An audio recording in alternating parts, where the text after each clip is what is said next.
Bienvenidos a Tincuy, un programa de diálogo, de reflexión en torno a las múltiples dinámicas sociales, culturales, políticas que se desarrollan en Ayacucho. Hoy vamos a dialogar en torno a el poder que tienen las fotografías y este pequeño diálogo lo vamos a titular como Fotografías que narran la cotidianidad en la guerra interna en Ayacucho. Para ello tenemos como invitada a Emily Thompson. Ella es candidata doctorada en antropología sociocultural en la Universidad de California, Berkeley, ¿no? Como becaria de Fulbright de DDRA Hayes. En Perú realizó un largo trabajo de campo en Huamanga que se enfoca en la relación y la memoria y en cómo las imágenes permiten narrativas alternativas a raíz del conflicto armado interno peruano. Obtuvo su licenciatura en estudios latinoamericanos en Vassar College y su maestría en el Centro de Estudios Latinoamericanos y del Caribe de la Universidad de Nueva York. Ha recibido premios de Flash a lo largo de su carrera para quechua y es coautora del primer diccionario trilingüe de quechua, español e inglés publicado en los Estados Unidos. Imaynaya, Emily. Ay, mana, en cosecha. Gracias por tenerme más bien. Muy bien, muchas gracias.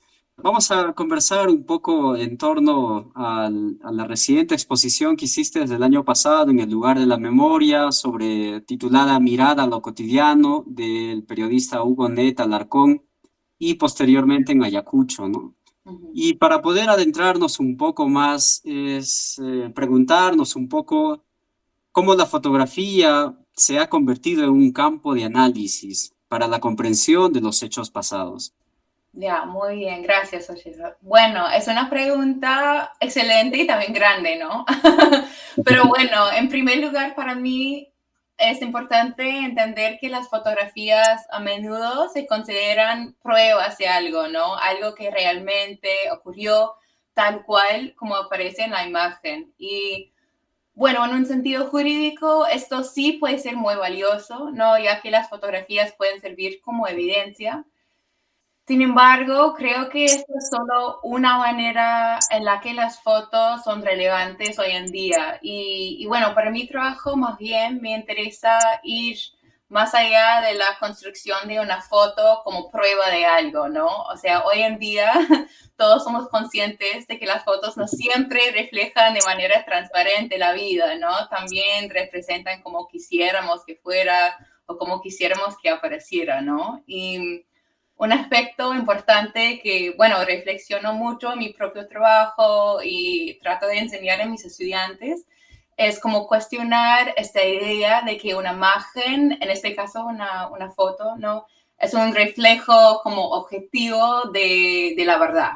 Y bueno, cuando en realidad cada imagen y su interpretación también, ¿no? Es bastante subjetiva.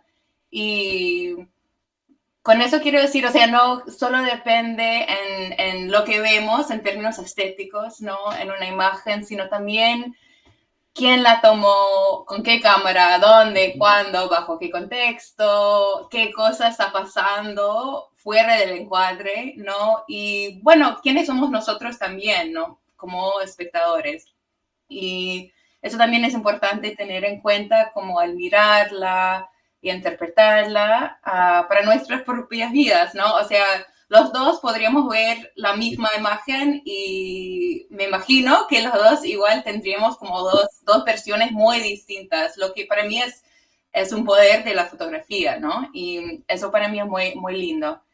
Y porque para mí lo entiendo más bien no como una cuestión de algo que ya pasó, sino más bien como una manera de verlo como algo actual, vista en el presente y también pensando en el futuro. Así que en eso, más o menos, es como respondería a esa pregunta de cómo nos ayuda a entender como hechos pasados.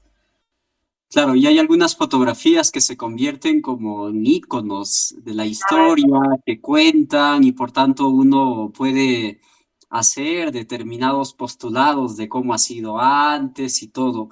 ¿Y qué riesgos o qué cuidado se debe tener en estos contextos cuando se trabaja con una fotografía histórica como el de Chambi, por ejemplo?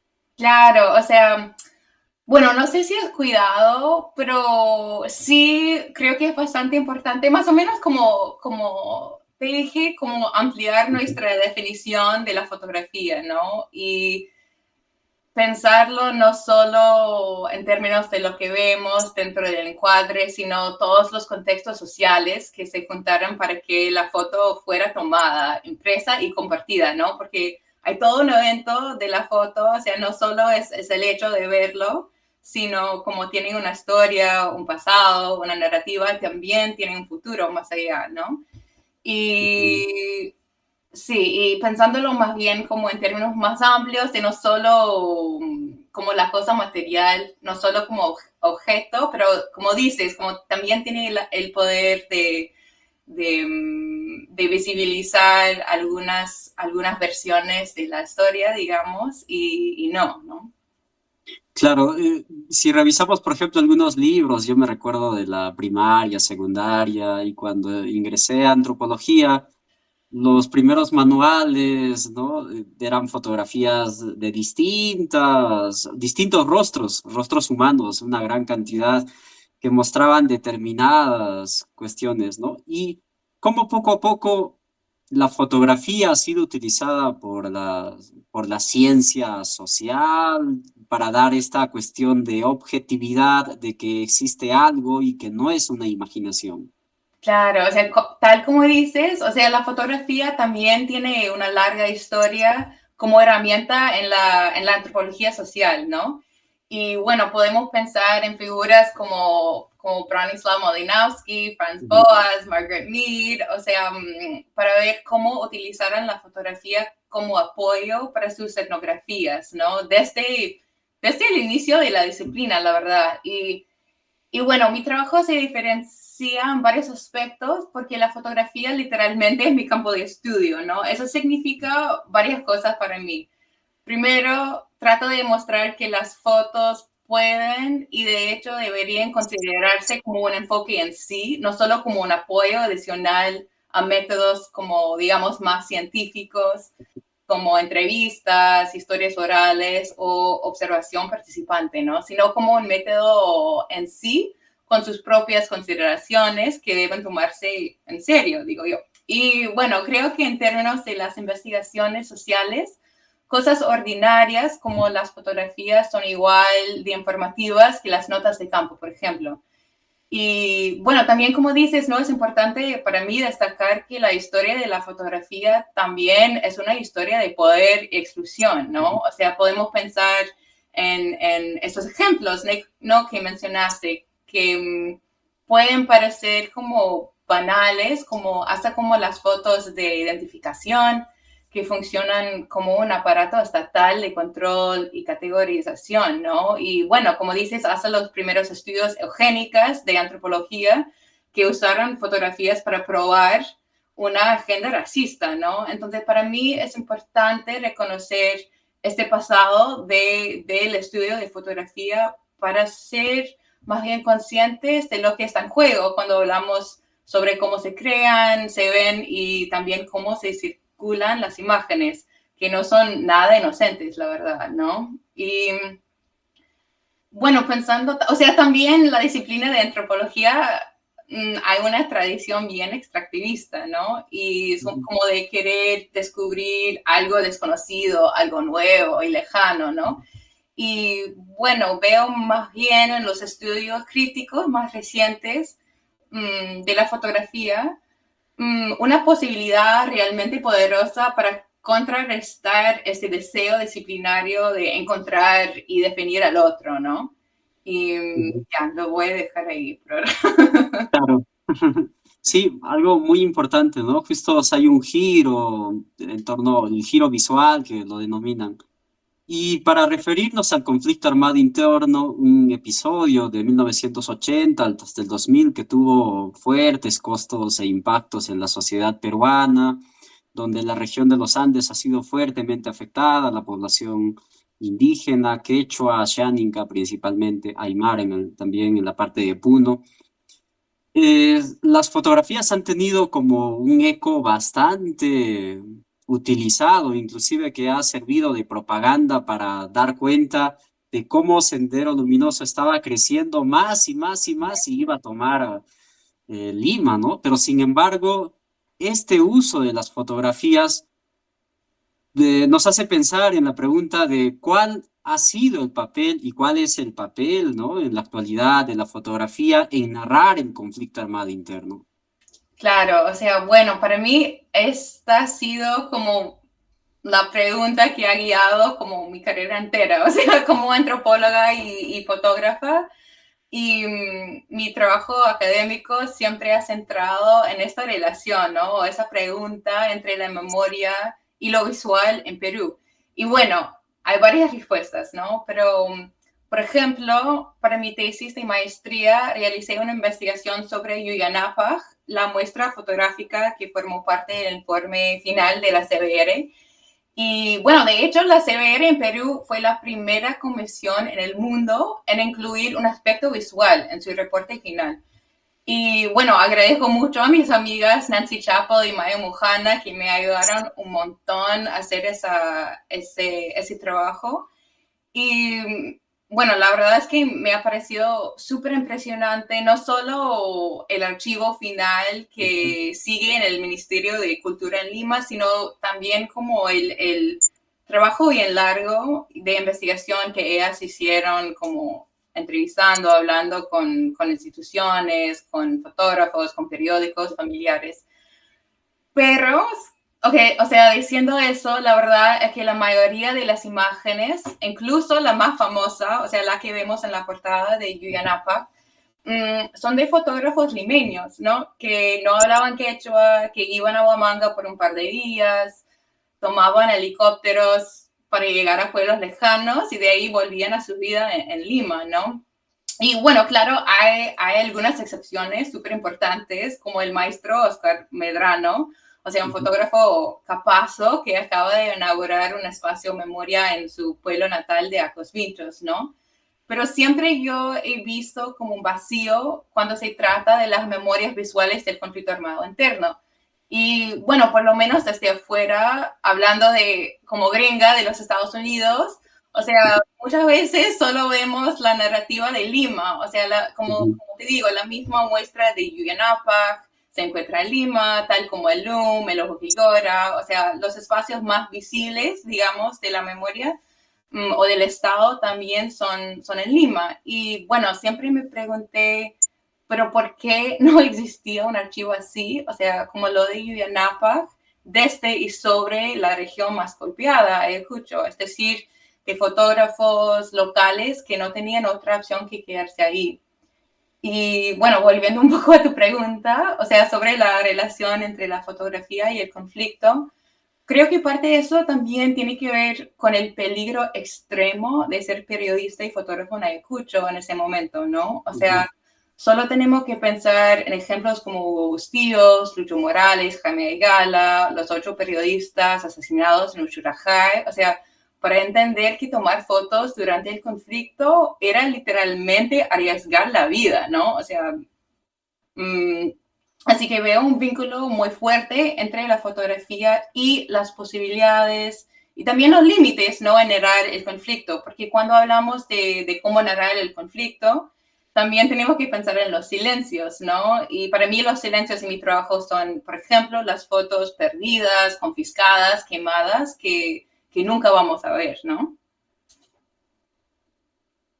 Claro. Y dentro de estas, a grosso modo, de manera genérica, ¿qué representaciones has podido identificar usados principalmente por la prensa en torno al conflicto armado interno, ¿no? Porque una de las cosas que dentro de la prensa peruana principalmente, la idea de Terruco, de que cuando está en contextos electorales se sacan estas fotografías, ahora recientemente con la muerte de Fujimori, por ejemplo, algunos de los periódicos nacionales han estado sacando fotografías como para en un discurso grandilocuente, ¿no? De dar cuenta cuánto ha pacificado Fujimori, mostrando fotografías de esas épocas, de los militares haciendo excursiones, en fin.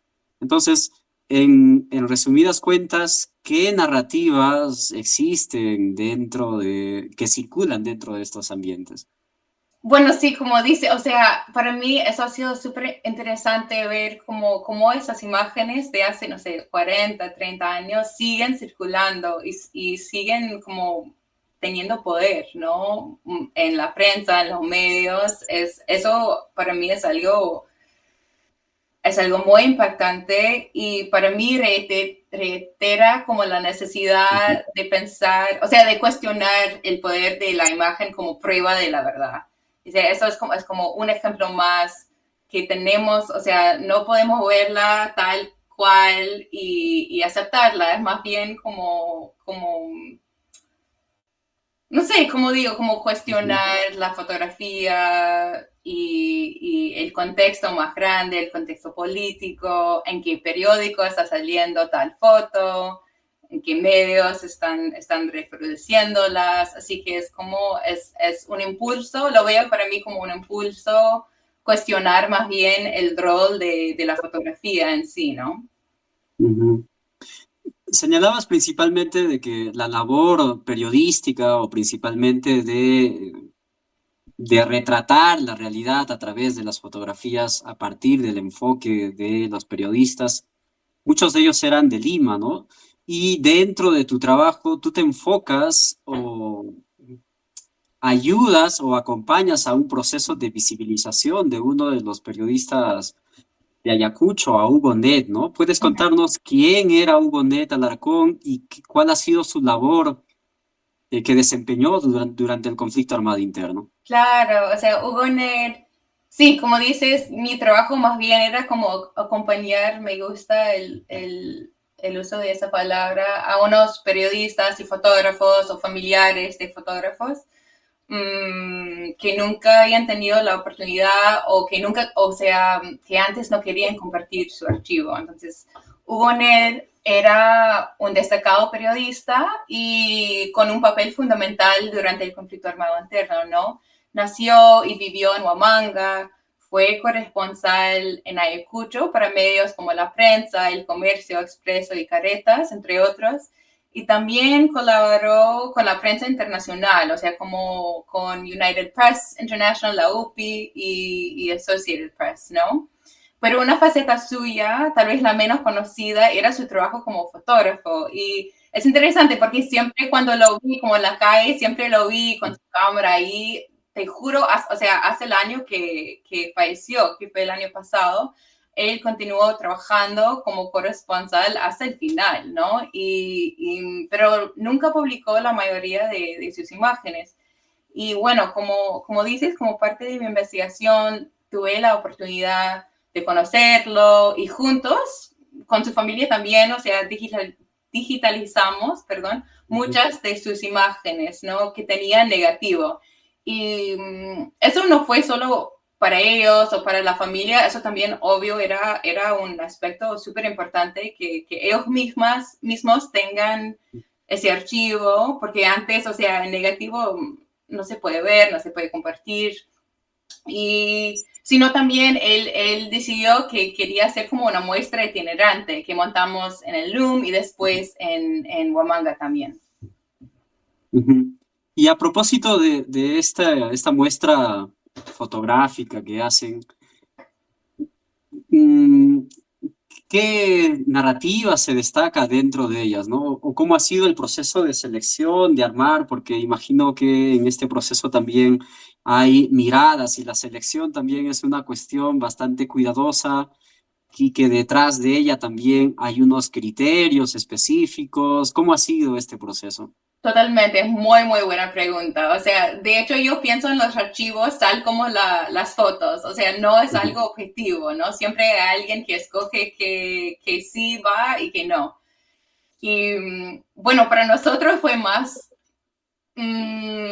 por el tiempo que tuvimos, o sea, no teníamos mucho tiempo. La verdad que todo eso pasó dentro de 18 meses de conocernos, así que eso nos ayudó en un sentido, como porque no, claro, o sea, no podíamos escanear todo lo que tenía.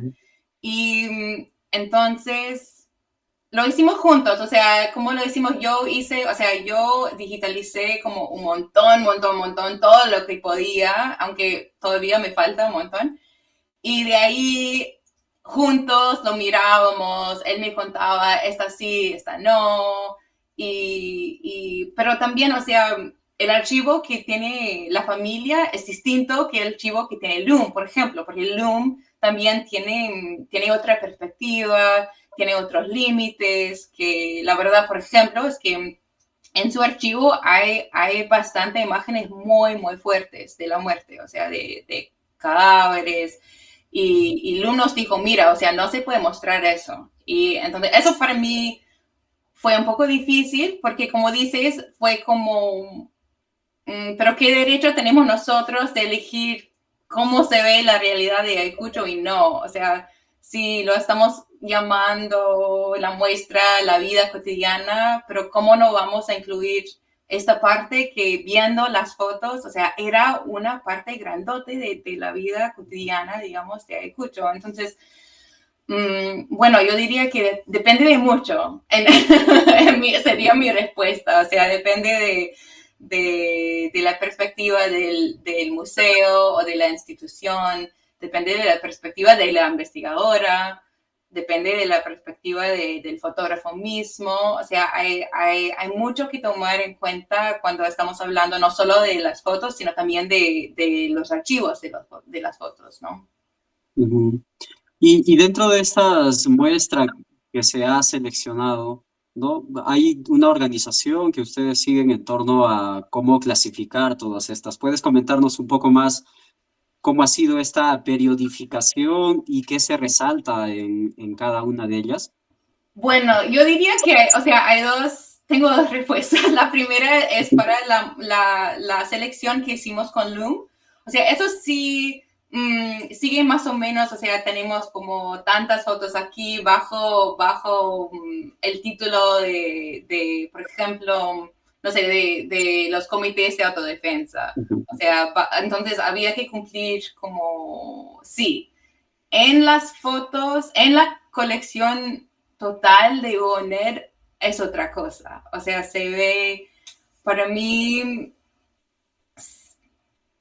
bueno, se ve mucho más, pero también es difícil, ¿no? Porque cómo vamos a hacer una muestra con 1000 fotos, ¿no? Pero yo diría que, y por eso estoy todavía trabajando en digitalizar todo el archivo de Hugo, porque la verdad es que lo que sale, sí, son unas fotos, como dices, como emblemáticas, más, digamos, poderosas, pero también a mí me interesa también como el otro lado, o sea, la versión más cotidiana, más como normal o sea, de lo diario de la vida ayacuchana en esa época. Ujú. Sí, quería comprender también por qué la apuesta en la cotidianidad. Muchas de las exposiciones fotográficas anteriores recuerdo que se basaban específicamente en la participación de los militares, las respuestas, la violencia, la búsqueda de derechos, y en este caso optar por este enfoque cotidiano. ¿Qué aportes puede darnos o cuál es el intento de visibilizar? Claro. De hecho, para mí fue un deseo de mostrar como una versión más compleja de lo que significa vivir en Ayacucho en esa época. Porque, como dices, como muchas veces vemos, o sea, todos hemos visto las fotos más emblemáticas del conflicto armado interno, que son muy dramáticas, digamos, ¿no? Y bueno, para mí las fotos nos muestran, o sea, enfocándonos también en las fotos más cotidianas, nos muestran que también había vida. O sea, en Ayacucho también había carnavales, bautizos, bodas. O sea, yo, por ejemplo, muchas veces encontraba imágenes de un escenario sangriento y de repente en el mismo rollo, o sea, el mismo rollo tomado el mismo día, terminaba con retratos familiares o partidos de fútbol. Y de hecho, una de mis imágenes favoritas de las 35 que elegimos para la muestra es una foto de gente viendo la Copa Mundial en la calle, o sea, en 82, que no tiene nada que ver con la violencia, pero sí es como nos da una mirada más amplia de cómo era la vida en esa época. Y para mí es un ejemplo hermoso de esos momentos como más cotidianos, ¿no? Y comunes, que también llenan la vida de sentido. Y para mí también algo que me mostró o sea, en esa colección, viéndola como en su totalidad, digamos, ¿no? Es el papel de las mujeres, ¿no? O sea, más allá de ser relegadas a una categoría limitada de víctima, de viuda, familiar, o sea, como la misma foto que elegiste para la portada del flyer, ¿no? Es como vemos también como participaran ellas en los comités de autodefensa. También hay fotos de la primera vez o la segunda vez en que podían votar. Así que nos muestra como una realidad, yo diría como más dinámica y más compleja de la vida, ¿no? Y que no sea binaria ni esencialista, que creo que ahora sí vemos mucho de eso. O sea, solo hay una versión de lo que significa ser ayacuchano, digamos, como en la prensa nacional, por ejemplo. Y esas fotos nos muestran que no, hay como un montón, o sea, la vida es tan compleja, es tan triste, tan feliz, o sea, es una versión más, digamos, humana de la vida, ¿no? Y para mí eso es importante, o sea, no solo destacar como un ayacucho complejo, ni fracturado, pero al mismo tiempo resiliente. O sea, también hay que ver que era algo muy complejo que a veces no vemos en las fotos más dinámicas, más dramáticas. O sea, no vemos la complejidad de la vida cotidiana, ¿no? Y para mí eso ha sido importante en ese trabajo. Claro, porque a veces el mismo enfoque por buscar fotografías extraordinarias, recuerdo que hablaba con algunos fotógrafos, decían, tenemos que buscar un momento que pueda ser único, ¿no? Y que pueda trascender. Pero Hugo Net no solo estaba centrado en las cuestiones de crímenes, de lesa humanidad, sino también estos eventos que mencionas, ¿no? Y también la fotografía justo de la participación de las mujeres que no corresponde a estos arquetipos de los mandatos sociales de la época, y ves a una mujer también participando, evidencia y representa de distinta manera, ¿no? Donde a veces se le asocia mucho más a la mujer que va buscando a su esposo, en llanto, en estas cuestiones, ¿no? Y aparte de eso, qué otras realidades o representaciones ha podido destacar o llevar más allá Hugonet, ¿no? Como este caso, por ejemplo, de las mujeres o el fútbol.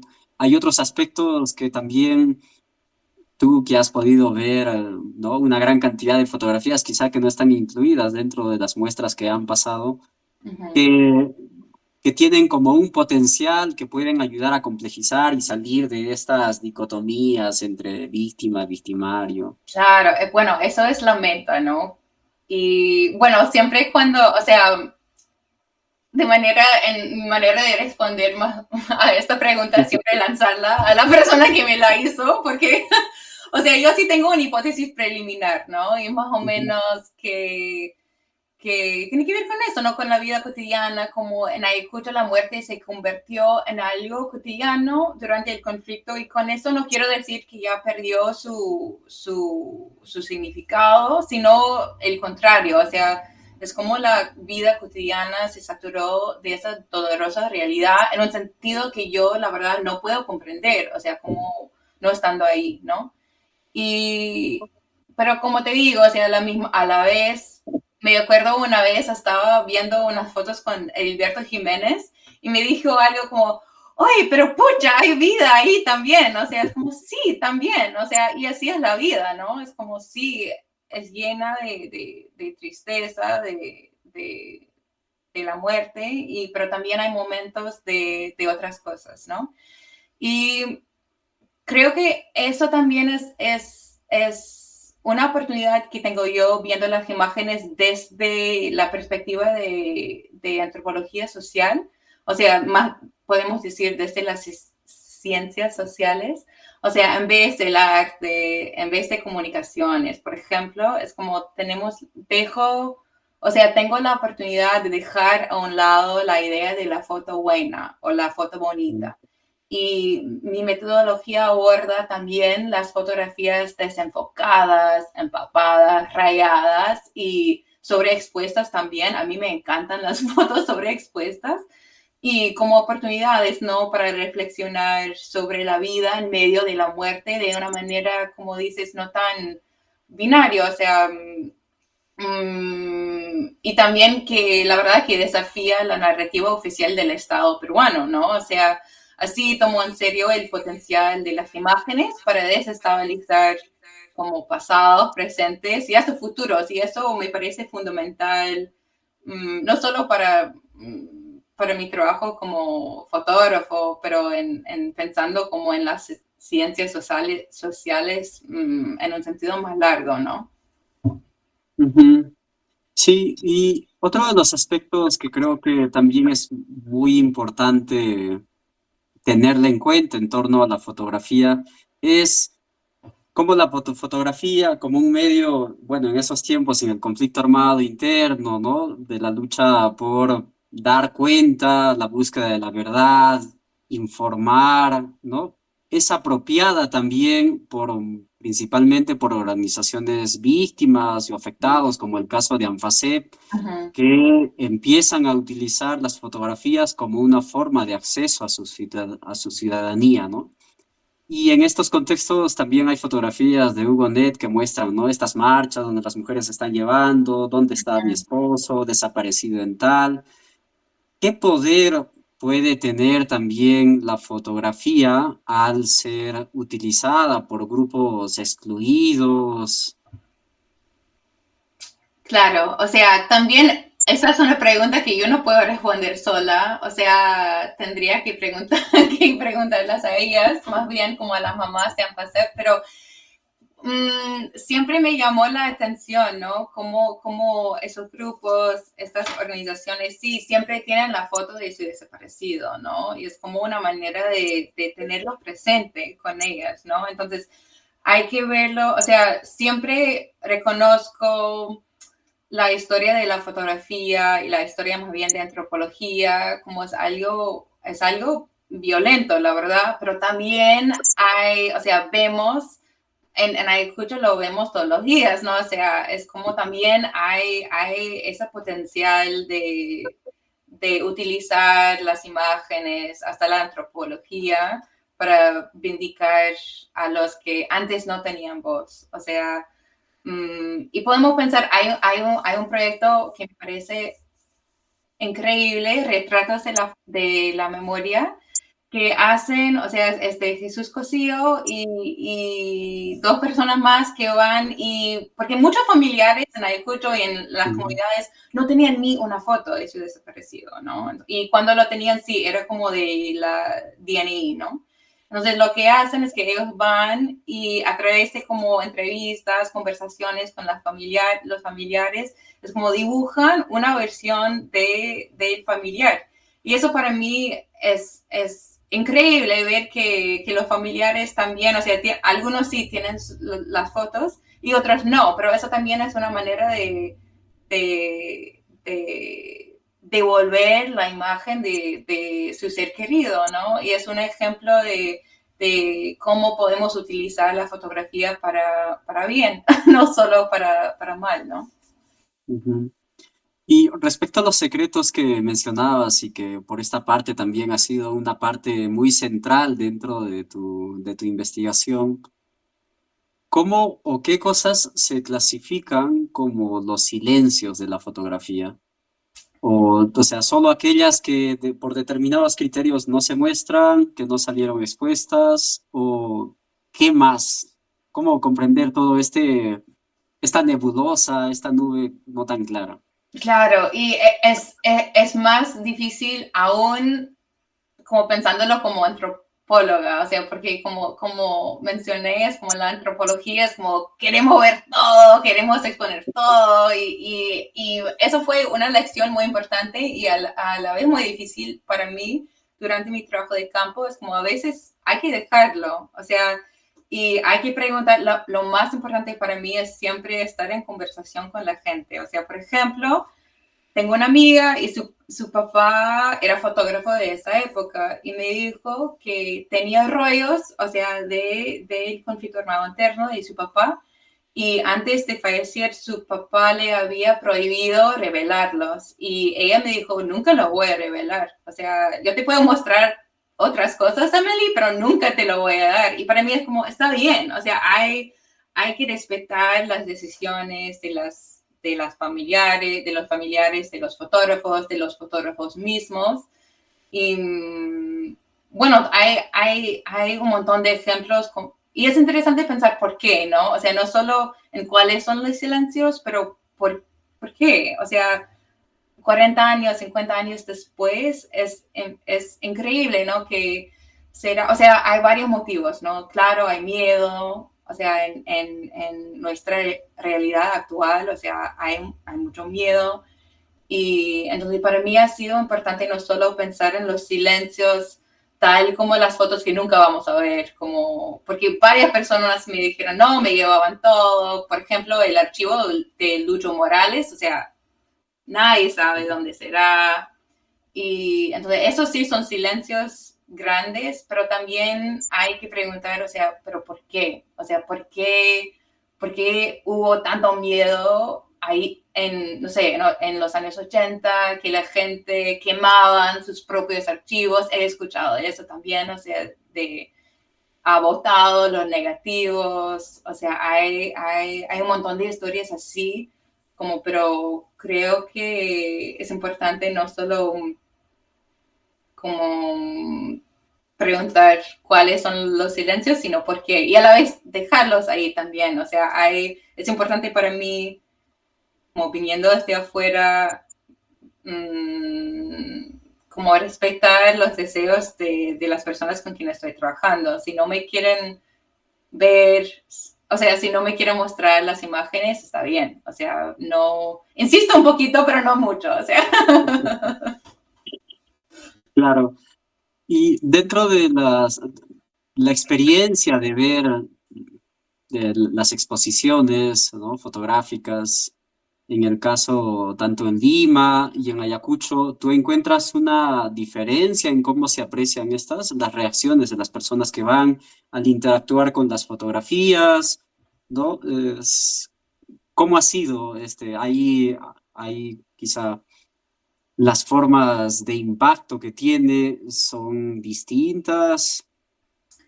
Claro, es muy interesante tu pregunta y creo que eso es lo que, o sea, es el próximo paso de la investigación, ¿no? O sea, por ejemplo, en Loom yo quería poner como un cuaderno de visita y no bueno, no se le dio, pero en Huamanga sí. Entonces, todavía no lo he visto, sigue ahí en Huamanga, pero estoy muy emocionada como ver, porque para mí también eso es lo más importante. O sea, yo puedo estar aquí en California hablando teóricamente de lo que significa esas imágenes, pero eso no es lo importante. Lo más importante es que los peruanos decidan qué rol va a tener esas fotos y por qué, ¿no? Entonces, es una pregunta que también pregunto yo y que todavía no tiene respuesta, diría, ¿no?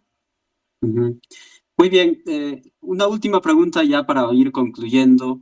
¿Qué sugerencias y o recomendaciones podrías brindar para quienes solo utilizamos la etnografía como un elemento de análisis, ¿no? O para los historiadores que recurren mucho más a archivos, o en todo caso para la misma sociedad, ¿no? De qué cuidados debemos de tener al si vemos una prensa y hay una fotografía que es de la realidad, pero lo representa de una forma.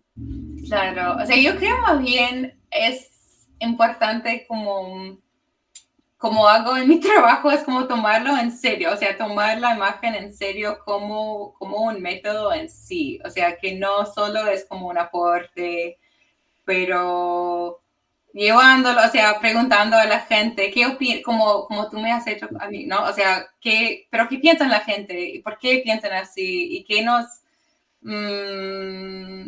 hace pensar? ¿Cómo recordamos ese momento? Pero más bien haciéndolo como en colectivo, ¿no? Porque las fotos sí, o sea, podemos ir solas a verlas y contemplarlas, pero eso sería para mí como un límite y lo más importante es tomarlas en cuenta como un objeto vivo, ¿no? Digamos, o sea, que tiene el poder de abrir espacios más bien, pero entre personas, o sea, para que tengamos conversaciones más amplias, o sea, no viendo una foto tal como la verdad, o sea, y dejándolo ahí, sino como siempre cuestionándola. Y yo diría también, creo que hay a veces, bueno, por lo menos en los Estados Unidos, hay como divisiones entre disciplinas. Y, por ejemplo, yo tenía miedo que mi proyecto era demasiado de historia y no de antropología. Pero estando ahí en Ayacucho, o sea, me di cuenta que no, o sea, todo es mezclado, o sea, no hay, en la vida tampoco, no hay divisiones así tan claras, ¿no? Entonces, para para los historiadores, yo diría también hay que hablar, o sea, hay que hacer un tipo de etnografía y lo puedes hacer con las fotos mismas, pero también con las personas, con tus interlocutores, con tu familia, y que también no tiene que ser algo tan grave. O sea, vi como una charla en Huamanga hace unos meses y a los estudiantes de la UNCH, de hecho en antropología, y después el director dijo algo, quiero que todos vayan a sus casas y para mirar las fotos que tienen ahí. Y es totalmente cierto, o sea, eso también es como una metodología, eso es etnografía, o sea, no tiene que ser como enfocándote en el otro, sino hablando con, o sea, yo no tenía esa oportunidad de hablar, por ejemplo, con mi papá antes de que fallezca, pero ¿quiénes son en esa foto? O sea, ¿para qué es importante? ¿Por qué tomaste esa foto? Y para mí eso me parece como una oportunidad como muy cercana, o sea, en tu propia casa, con tu propia familia, como tomar en serio el poder de la fotografía, ¿no? Muchas gracias, Emily. Hoy estuvimos conversando en torno a fotografías que narran la cotidianidad de la guerra interna en Ayacucho con Emily Thompson, quien está haciendo una investigación en torno a la fotografía de los desaparecidos, ¿no? Y recientemente hizo también estas exposiciones Mirada a lo cotidiano, donde acompañó todo el trabajo y visibilizó también de Hugo Net Alarcón. Muchas gracias, Emily. Le recordamos que este programa surge desde el Colegio de Antropólogos de Ayacucho, del Colegio Profesional de Antropólogos del Perú. Un fuerte abrazo, Tupananchikama. Tupananchikama, muchísimas gracias, Pachecha.